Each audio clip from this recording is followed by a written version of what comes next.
So today we're going to look at the rules of stopping when reciting the Quran.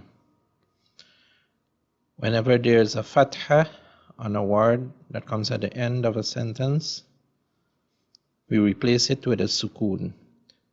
For example, in this example, kafiruna, because it's at the end, the fatha will be replaced with a sukoon. So we take out the fatha and we put a sukoon, and then we recite it, kafirun. Instead of kafiruna, it's read kafirun. Let's look at another example. When there is a kasrah, so here we recite deen, deeni. But when it's at the end of a sentence, we replace the kasrah with a sukoon. So it's read deen. So for fatha and kasra is the same. Let's look at tanween now.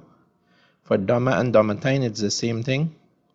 You replace the dhammatain with a sukoon at the end of a sentence. So ahadun, when it's come at the end of a sentence of an ayah, you replace the dhammatain with a sukoon, and instead of ahadun we say ahad, ahad, had al-fatah had. Let's look at another example. When there is kasratain, we have lahabin, lahabin. At the end of a sentence, we'll replace the kasratain with a sukoon. So it reads lahab, lahab.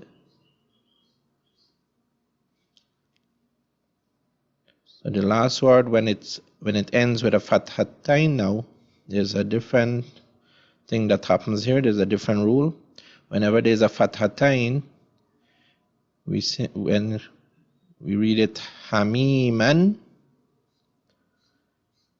hamiman, so we replace one fatha and we read it with just one fatha and the alif. Mim, alif, fatha, ma. So hamima,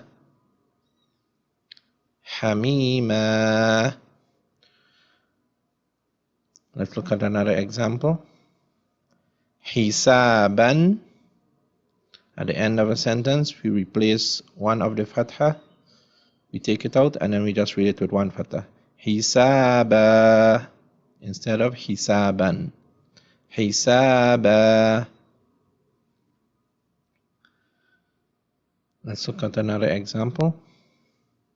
In this example, we see nida'an, nida'an. We replace one of the fatha, but there is no alif there.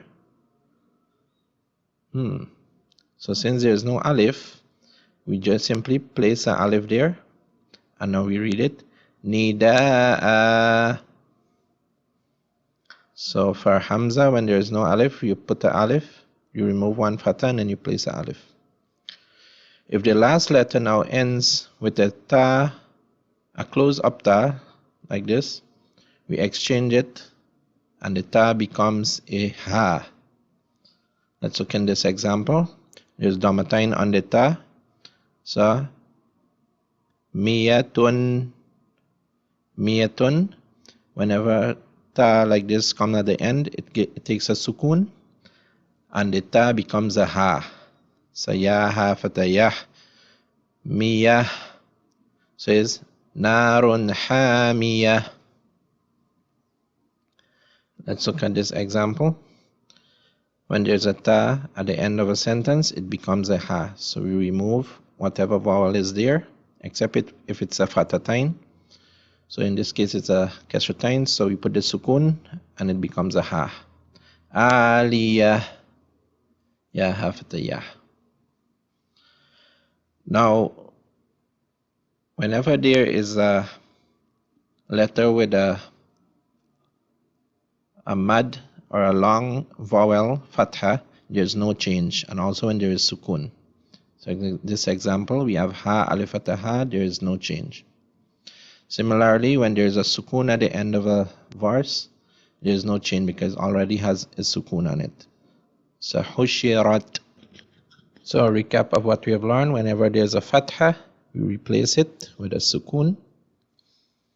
Whenever there's a kasra, we do the same. We replace the kasra with a sukun at the end of a verse. When the last letter has a dhammatain or a dhamma, we replace it also with a sukun. When there's a kasratain, we do the same. We replace the kasratain with a sukun.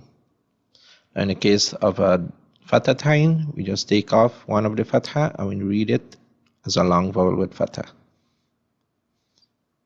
Whenever there's a ta, we replace it with a ha. And when there is a long vowel fatha, we make no change. And when there is a sukun, we make no change. That's it.